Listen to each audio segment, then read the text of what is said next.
beberapa company bahkan meng-hire anak magang dan anak-anak muda yang fresh grade gitu ya, khusus untuk ngerjain TikTok. Welcome to Talk Podcast. Let's talk now bersama gua Andri. Dan untuk guest episode kali ini, gua kedatangan ini untuk yang kedua kalinya. Ya, ini seorang digital marketing lecturer dari Purwadika School dan juga praktisi digital marketing juga. Andin Rahmana. Apa kabar, Bro? Sehat, Bro. Senang sekali bisa kembali ke sini untuk yang kedua kalinya. Iya, benar. Kalau dulu kita ngobrol tentang apa sih digital marketing yang benar tuh kayak gimana ya? Benar. Nah, ya. Untuk episode ini, of course juga nggak jauh-jauh dari digital marketing karena nggak mungkin gue ngomong sama Andin kita ngomong tentang bagaimana cara memasak. Nggak bisa juga gue.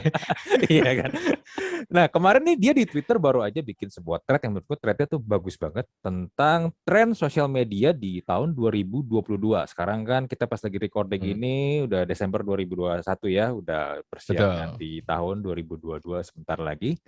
Nah, 2022 kita of course nih yang para pelaku-pelaku digital marketing nih, of course nggak akan jauh-jauh dari sosial media juga lah ya, karena sosial media jadi dari tools utama kita. Nah, persiapannya nih untuk 2022 ini yang pengen kita bahas di sini. Jadi bagi Anda nih yang dengerin kalau Anda ini pelaku digital marketing atau mungkin Anda brand atau Anda company atau mungkin influencer or whatever your job yang berhubungan dengan digital marketing, lu harus dengerin episode kali ini karena ini gue yakin isinya ilmu semua.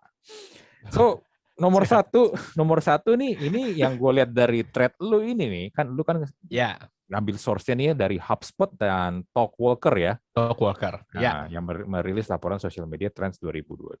Nah, nomor satu nih langsung lu bikinnya tulisannya adalah TikTok secara global akan mendominasi. Yoi. Why TikTok, bro? Karena jujur ya, sebelum lanjut nih, lu kasih jawaban, gua ada TikTok, tapi gua nggak terlalu optimalin karena gue jujur gue bingung. Di TikTok gua harus ngapain? Nah, kenapa TikTok, bro? Tapi sebelum kita masuk ke situ, aku juga sama. Aku juga punya TikTok dan bingung mau diapain gitu ya. Karena kayaknya ada isu umur juga ya, orang-orang yang aktif di TikTok itu, yang udah se-fleksibel itu untuk bikin konten itu, meskipun kemarin yang lucu Pak Harjanto Halim, direkturnya Marimas tuh bikin TikTok tapi bagus loh. Oh ya? Jadi kayak dia pede, dia cerita gitu ya. Sejarahnya dia dulu Marimas itu kayak gimana pertama kali bikin iklan dan seterusnya. Tapi memang kalau kita lihat data We Are Social ya, dari tahun 2021 di awal tahun, TikTok tuh udah hitam. Tahun lalu itu cuma 16%, di tahun 2021 awal itu sudah di sekitar 36%. 35-36%. Dan akan terus meningkat. Karena apa? Akhirnya makin inklusif ya. Tadinya kan yang di TikTok itu kelihatan lah ya. Sorry to say ya, ini pengamatan pribadi tidak ada datanya.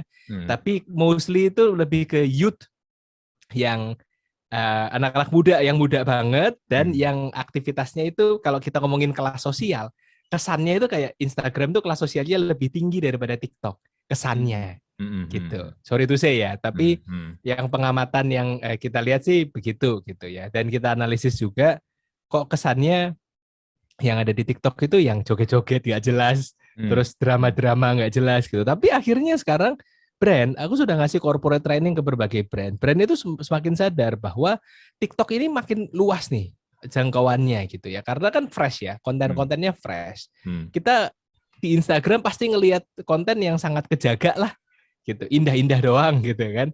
Ya Instagram udah berusaha dengan Reels segala macam gitu. Cuman source-nya kan sekarang malah TikTok yang nyebar kemana-mana, nyebar ke Twitter, nyebar ke IG gitu. Jadi memang sekarang dari segi penggunaan dan bahkan TikTok berani bilang bahwa mereka adalah sosial media dengan penggunaan waktu pemakaiannya ya, usage time-nya itu paling tinggi dari sosial media yang lain. Jadi dia tuh bisa nahan orang untuk diem aja di aplikasi yang sama, scroll terus gak kerasa udah setengah jam, gak kerasa udah 1 jam gitu. Jadi aku pun lama. Tapi aku sendiri kadang-kadang kan kayak break time gitu ya, habis makan, habis sholat gitu. Terus scrolling mengamati apa sih yang lagi tren gitu kan, orang sekarang bawa ring light ke belakang gitu. Iya gue lihat beberapa kali ada kayak gitu. Itu kan trennya dari TikTok, jadi kayak TikTok is the new Twitter kali ya. Kan kalau Twitter kan semuanya biasanya trennya bercandaan apa segala macam dari Twitter terus kemana-mana ke Instagram kemana. Jadi memang benar-benar orang-orang itu sangat aktif gitu. 2019 akhir aku tuh pernah ngobrol sama Brahma, social lead-nya Grab gitu. Aku bilang TikTok nggak akan gede di 2020. Brahma bilang bakal gede, oh, ternyata bakal gede dan ternyata gede. Dan sekarang dari TikToknya sendiri itu juga semakin merangkul, artinya kayak kemarin orang-orang perfilman bilang TikTok sekarang isinya bajakan semua, oke diberantasin tuh, ya kan? Apa namanya film-film yang suka di video recording, screen recording dari aplikasi gitu. Terus konten-kontennya juga dibersihin yang biasanya cukup vulgar udah mulai dibersihin. Jadi orang-orang makin nyaman untuk main TikTok, fiturnya juga ditambah sekarang ada shopping apa segala macam gitu kan. Dan akhirnya semua orang sekarang kayak tuh diapain ya TikTok ini ya. Beberapa company bahkan meng-hire anak magang dan anak-anak apa namanya muda yang fresh grade gitu ya, khusus untuk ngerjain TikTok gitu. Brand-brand itu bikin konten TikToknya sekarang juga udah makin ini aja gitu, apa namanya joget-joget gitu. Kan nggak nyambung ya urusannya kayak Blibli misalnya gini nih. Ini sahabat Murs kan dekat dengan Blibli ya, kalau ada sahabat Murs di sini ya, gitu kan. Itu Blibli itu joget-joget aja gitu, padahal mau ngomongin gratis ongkir gitu. Cuman kan ya memang cara ngomong buat anak muda sekarang dengan musik yang tepat, dengan gerakan yang tepat, ya itu caranya. Kredivo juga joget-joget aja gitu. Flip juga bikin kontennya juga video yang menurut kalau aku lihat ya ini apa sih gitu. Tapi jalan loh gitu. Orang-orang tetap bisa komen-komen loh gitu. Jadi artinya memang ini bakal besar. Pengembangannya akan banyak, fitur-fiturnya akan makin ini, mereka makin rajin bikin webinar gitu ya. Ayo brand-brand agency, ayo belajar lagi sama kita gitu. Kita sediain webinar gitu. Dan prediksinya sih di 2022 tidak hanya di Indonesia, tapi secara global akan jauh lebih berkembang. Gitu, Bro. Kan tadi lu juga sempat bilang, walaupun lu bilang nggak ada datanya, tapi kan mungkin dari pengamatan lu secara segmen lah ya, ini kan mungkin lebih kelasnya lebih di bawah dibandingin Instagram ya.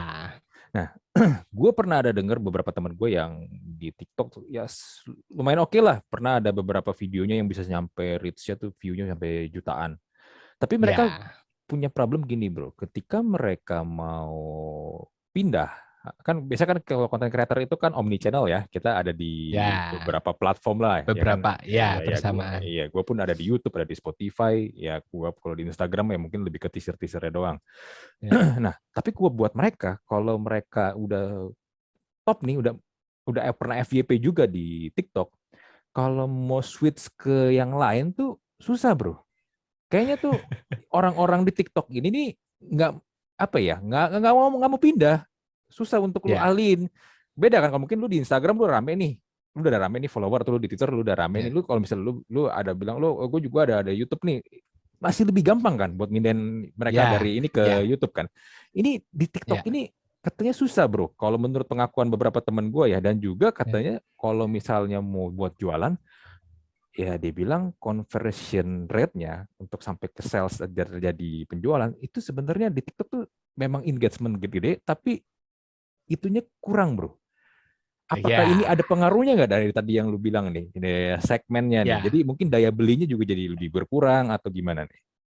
Betul.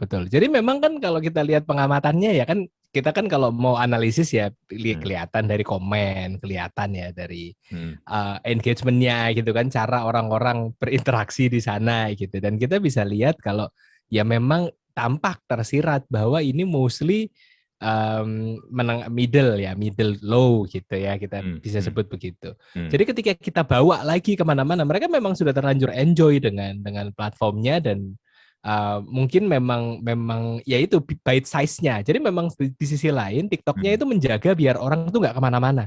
Udah nikmatin aja konten dengan format TikTok itu sangat melenakan gitu loh. Jadi enak banget. Jadi males tuh kalau dibawa lagi ke ini, biasanya agak sulit tuh orang-orangnya. Dan memang mungkin karakteristiknya yang udahlah gitu, stay aja di situ gitu. Dan memang kalau dari segi buying power tadi menarik kalau memang ternyata conversion rate-nya rendah. Karena kan dari segi engagement kan kita sebenarnya bisa lihat tidak hanya dari angka, tapi dari kualitatif ya. Hmm.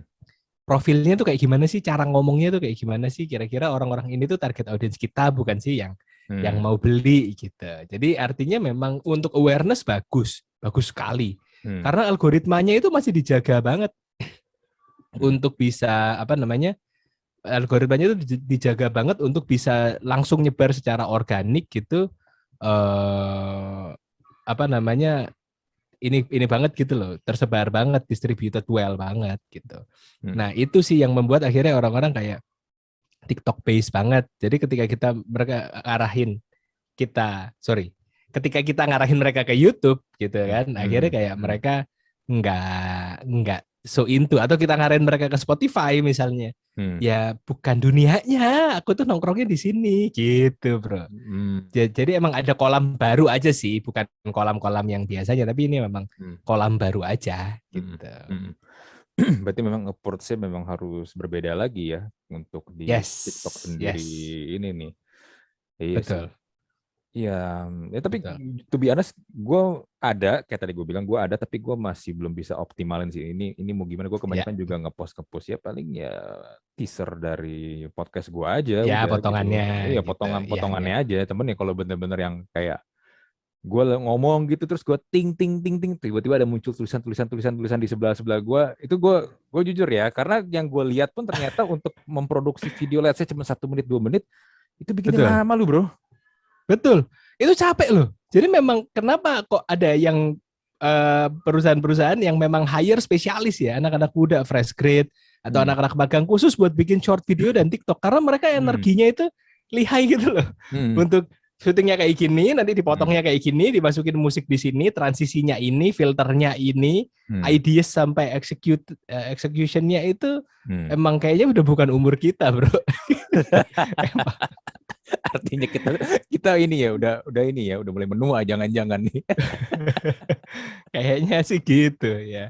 Gitu sih. Iya sih. Malah gue berpikir gini, gue yang mungkin durasinya let's say average sejam, malah sebenarnya untuk proses produksi jauh lebih gampang sih kalau gue pikir-pikir jadinya dibandingin gue bikin short video-video kayak begitu jadinya.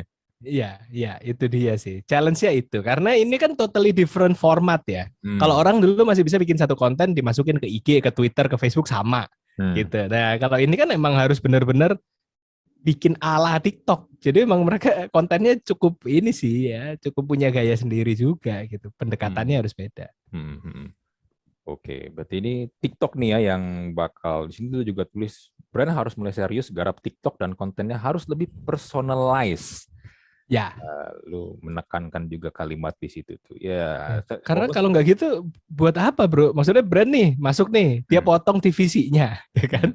Dimasukin ke TikTok 15 detik kan bukan gitu cara mainnya. Kan dia harus ngikutin tuh cara mainnya. Ada musiknya yang dimainin, ada gerakannya, ada filternya, ada trennya yang lagi apa begini-begini, apa lagi gimana kayak gitu. Jadi personalize itu memang menciptakan experience jualan brandnya tetap harus ketemu dengan culture TikToknya itu sendiri. Oke, gitu. Yang perlu digarisbawahi itu mungkin itu ya, culture TikTok. Ya. Culture-nya. Culture TikTok. Oke. Gue nggak tahu apakah gue bisa atau enggak, tapi let's see, let's see lah ya, kita lihat nanti gimana. Iya, kita lihat. Oke, ini yang nomor 2 nih bro. Harus lebih kreatif dengan social ads. Aturan penggunaan cookie sekarang makin ketat ya. Ini memang benar, orang lebih kepada mulai banyak yang pakai ad blocker ya. Nah ini jadi gimana nih social ads nih? Oke. Jadi gini, kita kan pasti ingin ngiklan ya. Budget orang-orang itu kan selama pandemi bergeser dari konvensional ke digital. Jadi kita pasti akan membombardir Facebook ads, Instagram ads dan seterusnya. Nah masalahnya sekarang dulu kita itu bisa mendeteksi ya orang yang mau kita sasar itu siapa dengan cookies. Kalau teman-teman sadar, karena adanya GDPR ya, General Data Protection Regulation yang ada di Eropa, orang-orang itu makin ini ya, makin ketat kalau mau memberikan data informasi pribadi. Jadi kalau kita masuk ke website pasti bagian paling bawah ada accept all cookies, gitu kan, harus accept dulu nih, gitu. Dan akhirnya data yang dibagikan, kalau teman-teman kemarin juga pakai iOS, pasti kan ada nih accept to not track. Nah pasti gitu tuh tulisannya. Jadi kita bisa meminta aplikasi-aplikasi ini untuk tidak narik data kita karena menurut kita itu datanya rahasia dan kita nggak mau diikutin gitu. Nah, jadi karena cookies ini datanya yang biasanya kita lihat ini, oh orang ini sering lihat-lihat website travel, kita targetin gitu. Nah, kalau nanti orangnya udah nggak suka lihat-lihat website travel, kan kita harus kreatif kan dengan kontennya, dengan iklannya. Gitu. Iklan yang kayak gimana nih yang bisa menonjol gitu. Apakah kita harus bikin iklan yang kayak misalnya nih kemarin lagi ada rame-rame di Times Square, terus kita bikin iklannya adalah meskipun kita nggak di Times Square tapi kita ingin melindungimu sepenuh hati, kan ada tuh asuransi kemarin yang kayak gitu. Atau justru iklannya di offline dulu, difoto sama influencer. Ya kan, influencer kan nggak kena ad blocker. Kalau ads kan kena ad blocker gitu ya. Habis itu masuk tuh influencer. Tapi sebenarnya influencer itu another form of social ads ujung-ujungnya kan. Cuman lebih halus aja gitu. Nah ini isunya gitu ya. Karena kan ada banyak cara untuk mendapatkan data tadinya. Sekarang nggak bisa. Maka memang konten kita harus out of the box, iklan kita harus keluar dari pola-pola lama gitu. Jadi gimana nih brand untuk memanfaatkan situasi ini dengan bikin konten-konten yang kontekstual, ya kan, kayak iklan-iklan belakangan ini kan semuanya kayak gitu kan. Kredivo sefleksibel itu misalnya gitu ya. MS Glow pakai Babe Cabita misalnya gitu. Netflix kemarin Hellbound gitu. Itu kan dia nggak pakai social ads ya, dia tapi lebih caranya ada kombinasi ads yang lain gitu yang bisa membuat orang tetap dapat awareness-nya tapi juga nggak lewat jalur-jalur yang sebelumnya gitu. Tapi kalau gitu jadi makin lebih ribet dong bro. Ini kan maksudnya gue gini, misalnya let's say di Instagram lah. Instagram itu kan algoritmanya makin lama makin susah lah ya. Gue bisa bilang makin susah. Betul. Begitu sekarang kalau lo mau beriklan pun juga ada halangan seperti ini, ya social ads blocker lah atau yang whatever ini kan. Ya. Berarti kemungkinan iklan kita reach-nya nyampe ke banyak orang jadi lebih susah juga dong, of course kan. Dan betul. Cost iklannya jadi lebih mahal kan? Jadi lebih mahal. Iya. Tapi artinya kan kita sekarang coba ngakalin sistem itu ya. Kita pasang, kita bikin video gitu. Habis itu nanti influencer tier 1 dan 2 yang akan ngomongin, kayaknya bagus. Kan sekarang makin banyak ya. Dia masang di TXT from brand gitu. Udah ada iklannya nih, terus pura-pura nanya, apaan sih ini kok rame-rame gitu kan. Jadi kayak sekarang gimana caranya bikin jalur yang nggak umum gitu.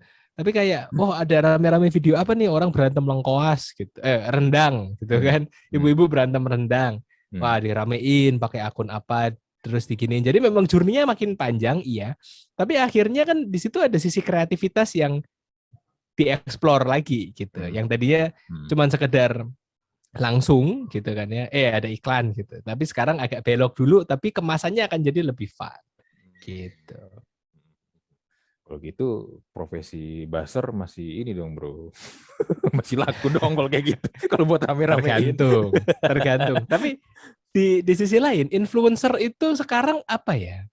Challenging sih bro. Soalnya gini, harusnya influencer itu kan dibayar brand untuk menginfluence, bukan jualan. Menginfluence. Betul. Dengan cara yang rapih, yang manis. Jadi bukan dia, wah aku habis cobain kecap ABC, ini enak banget, gak gitu. Tapi dia lagi masak, tapi ya kalau aku ini sih pakai kecap ABC. Nah kan harusnya halus dan semacam seperti review, seperti pengalaman yang tulus gitu kan. Nah masalahnya kan sekarang orang kalau paid promo jajar-jajar itu apa? Ya berderet-deret. Sampai kayak titik-titik jadinya kan. Sampai kayak titik-titik gitu kan. Jadinya kayak kita nggak trust lagi dengan influencer. Cuman kan ya itu tadi. Gimana caranya biar kombinasi-kombinasi ini bisa menciptakan percakapan. Nah itu sih bro. Bener sih. Karena kebanyakan sekarang influencer itu jadi kayak tukang jualan, bener ketul lu hard selling banget. Ya. Itu yang nggak bisa harusnya. Apa bedanya influencer sama sama Facebook Ads kalau kayak gitu kan jatuhnya. Tapi kan seharusnya cara menyampaikannya harus, kemasannya harus enak. Dan mungkin ya yang perlu kita lebih aware lagi nih, misalnya kita mau pakai jasa influencer ya, kan titik-titiknya banyak tuh. Nah kebanyakan paling gampang gue deh ya. Gue kalau misalnya ngeliat ada titik-titik banyak, bisa gue skip tuh. Satu gue skip. Atau kalau misalnya ada langsung, yang gue mau lihat pun paling ya gue cepet bro. Tap. Of course kan sebenarnya gue nggak ngelihat itu secara utuh kan. Gue ngelihat aja. Tapi kan, tapi secara sistem, lu akan ngelihat gue view tuh. Padahal gue sebenarnya nggak view ya kan. Enggak. Gue cuma lewat doang. Nah teman kan dikasih laporannya ke brandnya atau mungkin ke company-nya yang pakai jasa itu influencer. Seakan-akan yang view rame nih, tinggi. Padahal gue kagak lihat tuh, gue cuman asal cepet aja. Iya sih, agak ini ya. Gue sih jujur sih agak jadi merasa annoying sih kalau ngeliat yang kayak gitu-gitu. Jadi itu dia. Jadi learningnya adalah untuk influencer, ya yuk kita ciptakan ekosistem digital bersama. Yang influencer, ayo di crafting yuk, karena hakikatnya influencer itu menginfluence bukan jualan. Jadi paid promote, endorse pun itu harusnya rapi gitu loh. Tapi untuk brand juga kita bisa consider bareng yuk kalau mau masang di influencer ya aktual mungkin secara kuantitas, secara matrix tercapai itu target matrix, karena orang pasti ya kayak tadi kayak Bro Andri gitu, next gitu. Kelihatan, tetap kelihatan, tapi efek enggak. Impactnya ke brand apa? Salesnya jadi gimana gitu ya. Jadi itu sih isunya bro. Benar. Dan masyarakat kita di Indonesia kan kecenderungannya kalau ada iklan itu biasa di skip. Nah, lama-lama kalau semua influencer seperti itu, jadi kita mau kemana lagi nih? Iya. Pasang di influencer kena skip juga. Iya. Gitu.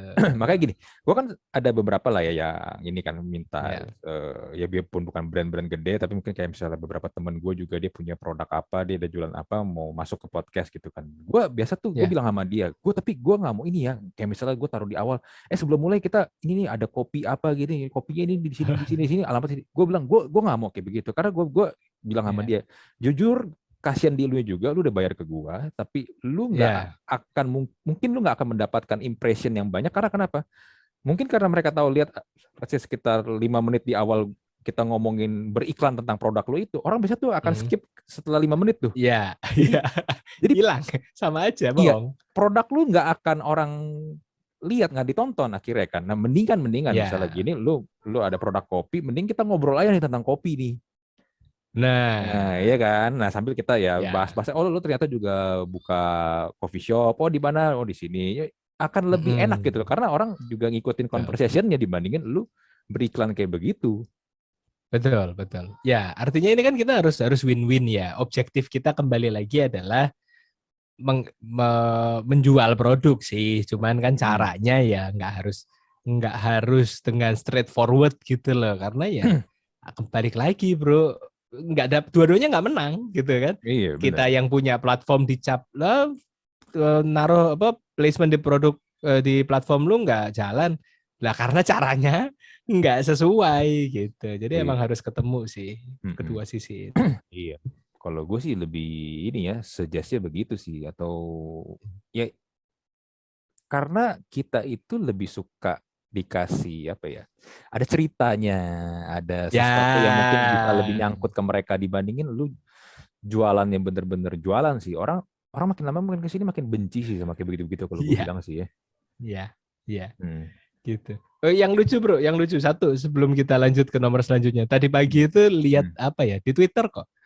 Ada sepasang koko gitu ya di restoran gitu. Wah, iklan ini plot twistnya nggak ketebak gitu kan. Koko di restoran makan, udah mau bangkrut restorannya, teman-temannya datang minta ditraktir. Gue lihat tuh. Ya, dia. Gue lihat. Ternyata iklan handphone. Iya. Dia sosok naruh uang di bawahnya, ujung-ujungnya tiba-tiba ada iklan handphone nongol gitu di belakangnya. Iya. Cuman meskipun di depannya udah bagus, tapi di belakangnya itu ada hentakan yang menurut gue masih nggak enak gitu kan. Jadi orang mungkin akan lihat videonya, akan relate. Cuman ya itu mungkin ada muncul dua persepsi antara wah ini jenius sekali gitu kan ya. Atau di sisi lain, ini apa sih, lu nggak bisa cara placement yang lebih baik apa gitu kan. Cuman ya memang itu satu sisi kreativitas sih. Kalau dibikin konten kayak gitu kan dia menyebar dengan sendirinya loh. Iya, Ya kan, bener. gitu Bener. Temen ya itu plot twistnya bener-bener ditwist banget ya. nggak ada bridging, nggak Iya, ada, langsung dibalik gitu. Tiba-tiba dibalik begitu. Tapi ya tipikal ya bro. Biasa tuh produk brand-brand China tuh kayak begitu, memang bisa kalau ngiklan. Oke lah, nomor 3 nih bro ya. Nomor 3 nih social selling akan membantu penjual dan pembeli. Instagram punya shop, TikTok punya TikTok Shopping. Bisa juga lewat live yang seperti marketplace di Shopee dan Tokopedia Live. Oh ini memang ini ya, makin lama makin ramai nih yang model-model kayak begini ya. Betul. Soalnya gini bro, kan orang kan sekarang pengennya gampang aja gitu lah ya. Pengennya gampang aja antara satu antara satu platform ke platform yang lain gitu, kayak males kalau harus ribet habis dari A ke B, B ke C, C ke D gitu kan agak susah gitu. Jadi pengennya sih cepet aja. Lagi di IG Live nih, langsung live selling. Kalau mau langsung tulis WhatsApp, langsung kita kirim gitu kan. Apalagi kalau di Shopee itu kita kayak berasa di Tanah Abang, cuman dipindahin aja jadi toko-toko gitu kan. Ada banyak tuh channel-channelnya gitu. Sampai akhirnya kemarin kita learning, ternyata ada polanya bro. Oh opening lu harus ngapain, oh lu harus ngobrolin apa, musik yang harus diputar kayak gimana, backgroundnya harus kelihatan barangnya banyak gitu. Ternyata ada loh rumus untuk membuat live shopping itu menjadi menarik. Jadi intinya tuh live kayak di Instagram, di Tokopedia, di Shopee itu tuh ada ilmunya bro ya, ada rumusnya tadi kayak lu bilang ya. Ya, mungkin nggak ada yang ngajarin di sekolahan ya. Maksudnya kalau ada ilmunya atau ada bukunya sih nggak ada. Cuman kita menemukan pattern untuk menciptakan suasana jualan itu. Ternyata harus menciptakan vibe yang sesuai gitu ya. Jadi orang-orang tuh pada niru tuh yang laku-laku. Oh, dagangannya dijajarin di belakang, di etalasein biar kelihatannya banyak, atau dia bahkan berdiri di antara gunungan produk gitu ya. Habis itu nanti dia akan bilang, oke, ini ada ini nih, ada produk. Dia cara mengurutkan dari produk yang paling menarik sampai diselain produk yang nggak menarik. Gitu. Terus dia putar musik, terus dia cara interaksinya dengan ini gitu. Ternyata ada caranya nih. Nah, akhirnya kan orang-orang juga lebih mudah buat kedua sisi, penjual dan pembeli. Penjualnya bisa dapat gitu ya, pembelinya juga bisa lebih mudah, jadi seneng, happy bareng-bareng gitu. Iya, walaupun kelihatannya kayak tadi lu bilang ya, kayak di Tanah Abang, Mangga 2 gitu ya, yang kalau kita dulu pas mereka masih jaya-jayanya, kita kalau ke sono kan, mereka kan rame banget, berisik banget kan, boleh lah, apalah ini kan, boleh ini, ya gue tahu semua boleh, tapi kan lu mesti bayar kan. Tapi kan ya mungkin mereka mengimplementasikan yang ada dulu di Tanah Abang atau di Mangga 2 itu ke sana. Ya, tapi psychological juga sih ya. Kita juga pasti akan lebih happy belanja di toko yang barangnya banyak ya. Ya, jadi kayak ini image kan ya, persepsi juga kan ujung-ujungnya gitu. Dan ini kan sebenarnya cultural juga, balik lagi. Orang-orang Indonesia mungkin juga deep down ya, nggak tahu. Itu juga nyaman. Aku bisa melihat sih di Shopee dan Tokopedia pun live-nya derajatnya agak berbeda. Live-nya derajatnya di Tokped itu agak lebih tinggian sedikit. Live-nya derajatnya di Shopee ya kayak tadi kan, segmennya yang lebih lower gitu. Tapi sama-sama rame gitu kan, dan orang-orang juga menikmati dari situ gitu. Jadi ya sebenarnya ini kayak dipindah doang, jualan di market di Sunday morning gitu kan, yang di CFD Car Free Day. Itu kan orang juga gitu kan. Oh ayo beli. Tinggal dipindahin aja ke platform-platform digital. Oke, berarti ini sebenarnya cara lama ya bro ya, cara lama yang masih ampuh lah dengan platform baru. Platform baru, iya. Ya, intinya yang cara boleh lah, ya itu masih ini ya, masih bisa buat jualan lah ya. Oke. Masih bisa. Ini menarik nih. Jadi lu nggak yang cuman orang slide atau mungkin scroll lihat barang. Iya. Malah nggak laku gitu. Kalau cuman kaku-kaku gitu malah nggak laku. Tapi kita memang beda banget ya. Maksudnya gini bro, lu kalau di website marketplace di luar ya, di Amerika itu nggak ada kayak gini-ginian bro. Nggak ada. Iya kan? Nggak ada. Yuk masuk tinggal pilih barang, beli, udah selesai. Lu tinggal tunggu barang nggak datang kan? Iya. Cuman ya kembali lagi kan kita punya local culture yang menarik ya. Itu yang keluar gitu. Jiwanya sebenarnya kita begitu.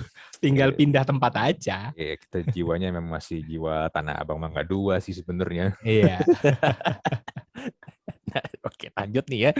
Yang nomor 4 ini kan lo tulis melanjutkan kebiasaan interaksi selama pandemi, variasi konten video, short video, reels, short, and TikTok. Ya, itu tadi kita sebenarnya udah bahas tadi ya di poin 1 ya.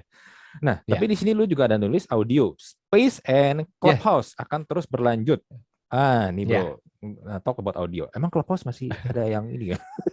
Ada. Serius. Jadi gini, Space sendiri kan sekarang udah mulai punya tempat tersendiri ya. Pokoknya tiap malam minggu tuh biasanya rame tuh tiba-tiba Space gitu ya. Space di Twitter aku suka Space di Twitter, betul. Aku juga kadang-kadang nengokin aja Clubhouse gitu. Tapi kayak ada komunitasnya sendiri aja. Jadi ada orang-orang yang mungkin zaman dulu ketika orang-orang lain pakai Facebook, dia pakai Plurk gitu ya. Plurk gitu. Iya, tahu. Mungkin ya kayak gitu kan. Tapi sampai sekarang pun masih ada, dan jangan sedih, di Indonesia itu kan memang suka gitu ya. Naik tinggi habis itu hilang gitu. Padahal kalau kita buka di Clubhouse di luar itu juga masih ada, bukan berarti hilang itu hilang sama sekali gitu kan. Jadi intinya sih sebenarnya orang-orang selama pandemi ini kan capek itu dalam artian butuh hiburan, butuh variasi, pengen lebih pintar di waktu yang bersamaan, makanya mereka dengerin podcast. Terus habis itu butuh hiburan yang pendek-pendek, yang lucu-lucu gitu-gitu. Nah, artinya tren ini masih akan berlanjut. Jadi jangan tiba-tiba kita udah normal lagi nih. Kita balik ke zaman dulu konten yang serius, atau balik lagi ke zaman dulu konten yang mungkin cukup boring gitu ya. Nah, ini bisa kita mainin sebenarnya format-format ini, dan otomatis orang-orang lebih suka dengan format audio dan video karena memang lagi tinggi nih gitu. Bener. Iya. Temen talk about Clubhouse itu I don't know ya. Menurut gue mereka salah eksekusi sih ya, karena pas lagi naik-naiknya mereka temen ya nggak gimana-gimana, masih tetap biasa eksklusif di ini kan di Apple, di iOS doang. Terus udah keburu ditinggal baru muncul Android-nya, itu pun lama. Ya, itu sayangnya di situ, karena kan akhirnya jadi eksklusif, dan akhirnya gini loh, ada apa sih kalau di Bali itu Potato Club dan yang lain-lain. Potato apa sih? Potatoan itulah. Gue tahu, gue jadi lupa namanya apa ya. Ya ada. Ya itulah ya. Maksudnya kayak beach bar kayak gitu-gitu. Di saat beach bar itu akhirnya eksklusif, ya kan kita bisa kelihatan ya orang-orang yang main ke situ itu orang-orang yang kayak gimana gitu. Nah, di saat itu kan akhirnya terbentuk culture-nya. Terus orang-orang yang kayak apa sih lu kok asik sendiri gitu sih. Kan akhirnya kayak males ya. Males gitu, udah hype-nya doang gitu. Jadi kayak ada beach bar yang lagi rame, habis itu udah ternyata orang-orang yang masuk ke situ nggak asik, ya udahlah gitu. Tapi jangan sedih, orang Indonesia itu punya pola yang nggak biasa. Ada waktunya dia naik besar, hilang, habis itu nanti akan naik lagi nanti saat adopsinya udah ini lagi gitu kan. Twitter dulu gitu, naik besar, hilang, terus naik lagi. Facebook sih masih naik turun. Kalau kayak TikTok itu sebenarnya kan 2017 zaman siapa? Bowo Alpenlibe itu kan naik, Bowo itu. Tapi habis itu hilang. Habis itu tapi balik lagi gitu. Jadi masih akan ada potensi, dan ini gara-gara kita ngobrol ini aku akhirnya buka Clubhouse lagi, dan banyak loh room itu ya. Tapi memang nggak kayak dulu gitu. Tapi masih banyak orang-orang yang memanfaatkan. Mumpung sepi jadi kayak anak edgy-nya itu kumpul di sini. Gitu. Ada ternyata. Iya. Ya, tapi kalau dari gue ya, dari sisi positifnya gue ngeliat Clubhouse dulu, akhirnya gue bisa lihat ternyata para CEO dari startup itu ternyata juga nggak sibuk-sibuk amat ya, karena mereka nongkrong almost 24 hour di Clubhouse kan. Iya. Kok asik banget ini orang ini ya. Kita aja nggak gitu-gitu amat. Luar biasa memang. Iya. Anyway, kita ke poin berikutnya, poin Ya, nomor 5. Nah, karena ya, user sekarang akses multi-platform bersamaan, kita harus kasih konten yang engaging, bermanfaat, dan hindari potensi informasi yang salah. Ini tadi kan sebenarnya kita udah sempat singgung juga nih, bro, yang ya, multi-platform ya, ya. ya. Dan hindari potensi informasi yang salah. Ini maksudnya apa nih, potensi informasi yang salah? Oke. Jadi gini, memang di satu sisi ini banyak irisan ya. Jadi memang Hmm, hmm, tren-tren ini tuh banyak yang hmm, berhubungan dengan poin-poin sebelumnya gitu. hmm, hmm, Nah, tapi artinya kan di satu sisi ini orang-orang itu kan akhirnya menyerap semua informasi dari mana-mana. hmm, Intinya jangan sampai kepleset lah gitu kan. hmm, Kadang-kadang itu kan brand itu karena ngikutin apa gitu. Informasi yang salah itu dalam artian bisa jadi informasinya yang tidak akurat. hmm, Kita memberitakan apa, kita mau ikut tap in apa, tapi kok nggak sesuai misalnya kan kayak gitu. Karena hmm, hmm, orang-orang itu sekarang gampang banget terhubung dengan multi channel. Misalnya kita mau bawa tren di TikTok nih, tapi kok nggak relevan misalnya gitu ya. hmm, Dan itu dieksekusi di IG. Bisa jadi kan informasinya nggak salah, tapi akhirnya jadi nggak connect gitu ya misalnya. Nah, jadi atau misalnya kayak eh, ngomongin informasi-informasi yang umum, tapi gampang dicek gitu loh. Faktanya itu gampang dicek gitu. Dan ternyata informasi yang kita sampaikan itu nggak di eh, verifikasi lagi. Jadi ada yang misleading. hmm, Misleading sih kata yang hmm, hmm, tepat ya gitu. Nah, hmm, jadi hmm. apa namanya ini yang mungkin bisa kita pastikan. Jadi saat orang-orang akses multiplatform yang bersamaan itu kita pastikan informasi yang keluar dari akun kita itu valid. Nah, sama jangan kepleset. Kemarin kan ada beberapa brand yang kepleset ya, Hmm, hmm, gitu. Jadi apa namanya ngomongin kliennya gitu. Sebuah merek parfum ngomongin kliennya Anda bukan target market saya gitu kan. Itu kan nggak hmm, enak. hmm, hmm, Meskipun Anda harganya mahal pun hmm, sekalipun kan tetap nggak hmm, enak ngomong kayak gitu ke konsumen gitu. Nah, ini hati-hati aja karena kan orang itu sekarang gampang sekali terhubung ke banyak platform gitu. hmm. Benar, benar, benar. Oke, nomor 6 nih. Influencer masih Ya, berperan. Nah, tadi kita juga sempat bahas influencer, tapi nggak cuma yang iya, besar-besar seperti selebriti, mega atau makro, melainkan juga yang mikro dan nano. Lebih nano. otentik Ya, konten influencernya lebih baik. Nah, ya, bro, ini yang mikro sama nano ini gimana nih, bro? ya. Jadi gini, kayak tadi ya, yang gede-gede itu sekarang udah ada polanya tuh. Polanya itu yang antara yang kayak titik-titik itu tadi atau Hmm, karena dia selebriti jadi kemasannya mungkin ya udahlah ya gitu. hmm, Nah, tapi hmm, kan teman-teman yang masih merilis, yang masih merintis ini kan kalau bikin konten jauh lebih cakep. Jadi dikemas kayak yang bagus gitu loh. hmm, Nah, ini sih yang bisa jadi poin tambahan masalah keotentikannya. Jadi kita bisa mainkan 10 orang yang mungkin followernya masing-masing 10.000, tapi mereka apik banget dalam mengemas pesannya gitu kan. Karena hmm, hmm, udah mulai mature nih influencer marketing nih udah dari tahun ke tahun ini udah dibahas dari tahun 2016 soal influencer marketing dan akhirnya kan hmm, banyak yang tidak semestinya yang kayak tadi kita bahas gitu ya. hmm, Jadi hmm, yang kecil-kecil yang bahkan kita nggak pernah tahu itu sekarang masuk jadi apa namanya sasaran brand bisa naruh di mereka, mereka bisa crafting dengan lebih bagus dan lebih niat karena mungkin juga waktunya masih cukup banyak gitu hmm, ya. hmm, Jadinya efek sebarnya lebih kuat karena kan kalau sekarang kita follow yang udah gede-gede ya udah efek sebarnya mungkin ya sekali posting ya udah gitu. Nah, padahal kan yang kecil-kecil ini kan dia bisa bisa apa namanya bisa bikin pesan dengan lebih bagus, orang bisa lebih percaya gitu. Jadi hmm, secara kuantitas mungkin mirip, tapi secara kualitas jatuhnya lebih bagus hmm, gitu. hmm. Iya sih ya. Kalau yang gede-gede itu ya tadi balik lagi ya, mungkin dia Iya, juga kadang-kadang mungkin karena nerima hampir semua barang, semua produk diterima, akhirnya jadi iya, nggak gimana ya, nggak sesuai dengan juga karakternya dia juga, sama karakter brandnya juga nggak cocok. Yang penting dia followernya rame, akhirnya nggak masuk betul, di situ. betul, Hmm, betul. hmm. Itu sih. Jadi Nah, cuman bro, menurut lu influencer ini bakal bertahan sampai berapa lama, bro? Menurut lu, tren influencer ini nih? terus, terus. Jadi sebenarnya ini nggak akan hilang ya, cuman paling Hmm, bergeser aja. Jadi yang apa namanya, ya maksudnya bukan dengan adanya tadi ya brand mungkin kapok gitu kan. Tapi kan akhirnya kayak bisa nggak yang murah-murah aja gitu. Jadi shifting gitu jatuhnya ya. Tapi masih akan ini karena kan sebenarnya influencer itu kan kayak mewakili word of mouth kan. Kalau yang masih bagus kayak Next Carlos misalnya. Setiap tempat yang dia itu kan sebenarnya basicnya influencer. Setiap tempat yang dia kunjungi pasti akan rame itu. Ya selama dia masih mengemas konten yang kayak gitu nggak akan habis menurut gue ya. Apa namanya kesempatan untuk bisa bekerja sama tinggal dan format kerjasama itu tidak akan hilang.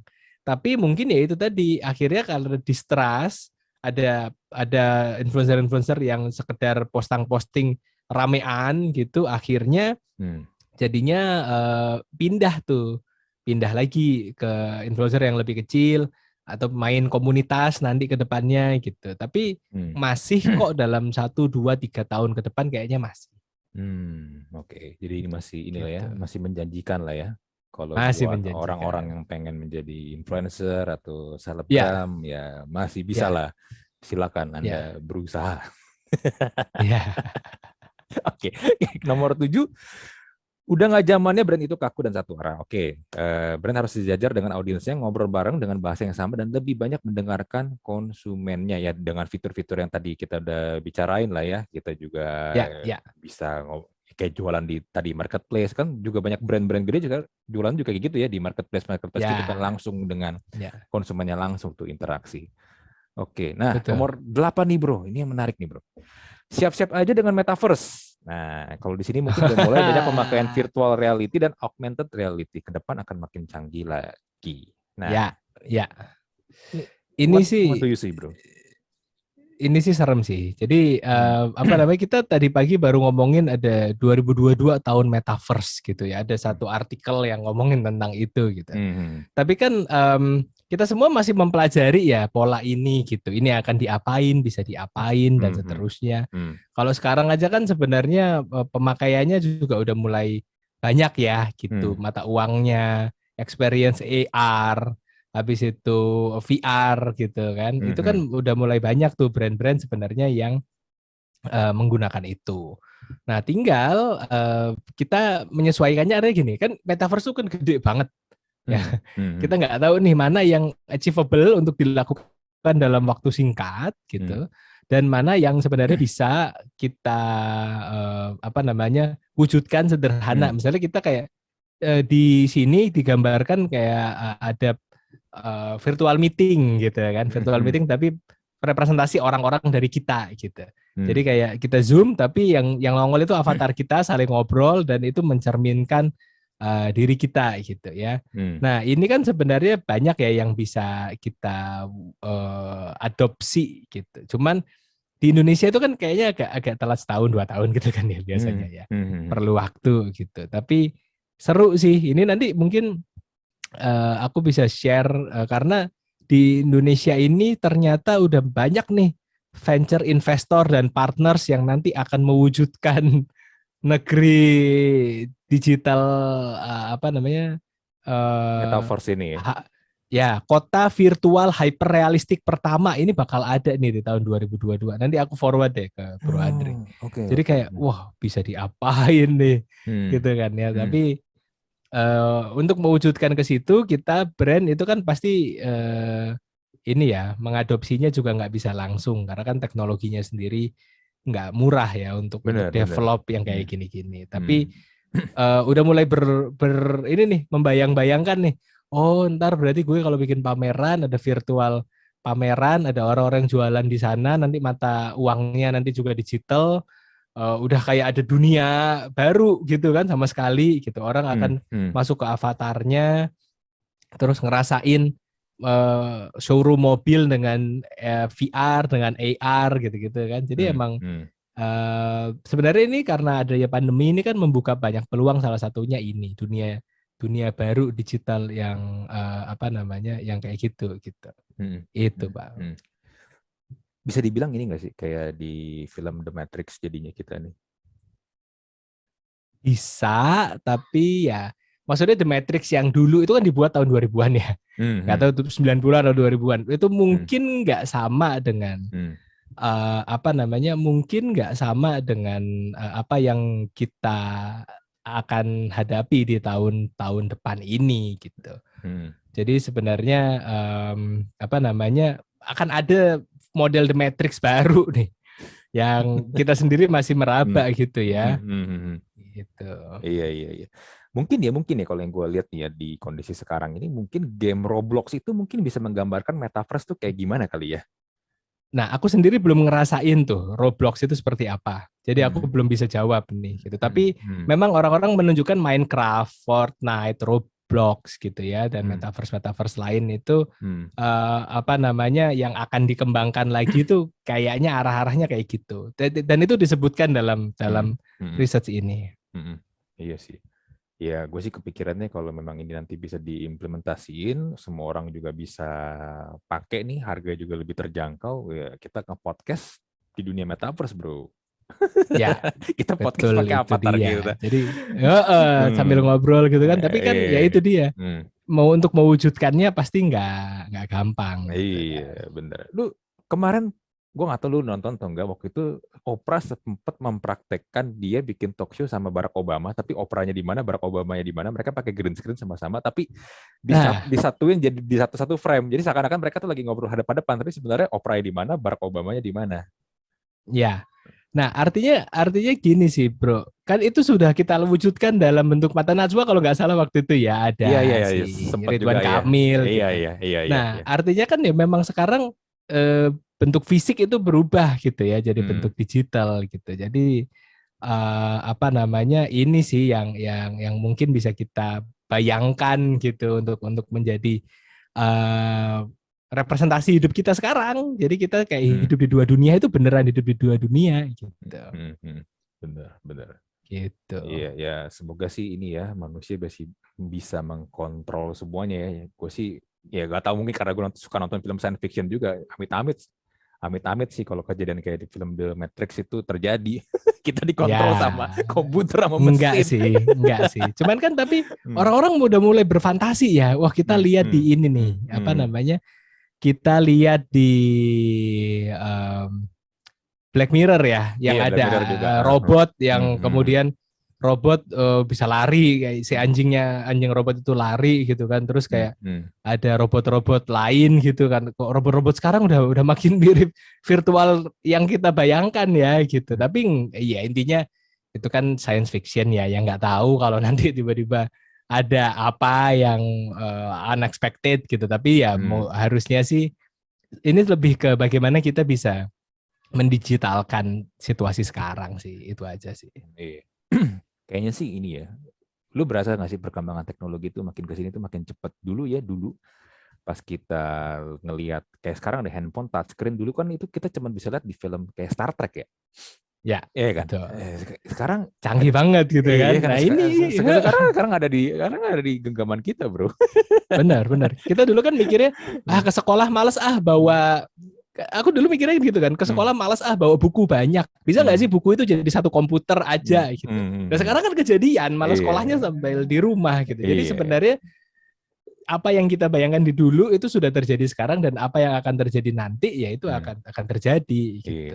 Bener. Tinggal ini doang sih menurut gue yang masih belum kelihatan. Mobil bisa terbang, bro. Iya. Kan banyak prototype ya, kalau kita lihat di YouTube itu udah mulai banyak tuh yang ngomongin itu. Cuman ya kita lihat lah nanti, bro. Iya. Mobil bisa terbang itu. Padahal gini dulu ya, pas gue masih kecil gue berpikir kalau udah tahun 2000 nih, menyentuh tahun 2000 kayak di film Star Wars nih. Betul. Kota-kota canggih, mobil bisa terbang. Ya, tapi ternyata tahun 2021 masih begitu-begitu. Belum. Sun. Kayaknya tapi nggak lama sih, dengan adanya mobil listrik aja kan kita udah heboh kan sebenarnya. Iya. Tapi mau ngecas di mana, bro? Kalau lu mau ke Bandung tiba-tiba habis di tengah jalan gimana? Iya sih. Halangannya masih infrastruktur ya. Masih banyak ya. Nah, nomor 9, brand harus makin inklusif dan enggak eksklusif jadi bagian dari masyarakat. Ini tadi udah sempat kita bahas juga yang mirip lah. Sama, ya. Nah, yang terakhir nomor 10 nih, bro. Ini juga menarik nih. Sosial media brand adalah tempat berkumpulnya komunitas. Nah, why komunitas, bro? Ya, jadi gini. at the end, brand ini kan kemudian melihat digital ini satu platform untuk kita bisa nge-reach gitu ya. Dulu misalnya orang-orang kan harus bikin offline activities. Oh, Harley Davidson, kita bikin touring bareng-bareng. Pecinta mobil biasanya juga bikin ini bareng-bareng. Ibu-ibu yang masak, ayo kita kumpul di Surabaya, ada festival, ayo masak-masak bareng kalau kita brand margarin atau kita brand penyedap rasa gitu ya. Nah, jadi sebenarnya sosial media ini akan menjadi tempat berkumpulnya komunitas. Kita akan mencetak komunitas pecinta olahraga. Nah, ayo kumpul yuk, kita ngobrolin masalah olahraga, kita hadirkan coachnya, pokoknya kalian yang pecinta olahraga kumpul. Padahal saya minuman ion, gitu kan misalnya. Netflix akhirnya kumpulin pecinta film, ya ada film-film yang kalau di sini tuh sinefil gitu kan. Jadi dia kumpulin tuh, atau bioskop online gitu kan, dia kumpulin. Jadi artinya at the end sebenarnya kan menciptakan komunitas itu bagus ya buat masa depan brand juga, karena nanti mereka akan jadi evangelis, mereka nanti bisa diajak buat ada bikin campaign apa atau akan diarahkan ke bisnis objektif gitu. Jadi brand akan mulai menciptakan komunitas-komunitas ini, dan akhirnya kita sendiri pun sebenarnya ada saling benefit ya ke kedua sisi gitu. Aku sebagai pecinta teknologi gitu, terus make Mac misalnya, ngomongin tentang teknologi, ya nyambung kan akhirnya. Jadi nanti ketika si brand bilang, oh ya aku punya komunitas aktif gitu, dan sebenarnya sekarang beberapa brand itu udah mulai bikin komunitas reseller. Habis itu dia juga bikin komunitas influencer. Jadi dia punya kayak arminya sendiri gitu loh. Kalau brandnya kenapa-kenapa, dia udah punya bala bantuan nih gitu yang bisa ikut-ikut belain gitu. Jadi sekalian aja mumpung ini pandemi, kita aktif di sosial, jangan cuma sekedar konten nih, tapi gimana caranya biar kita juga bisa benar-benar ini ya, kita bisa benar-benar dekat sama mereka, kita develop lingkaran ya. Jadi nanti kalau ada apa, wah udah siap ngemakan nih umpannya, karena emang udah dibentuk komunitasnya gitu, bro.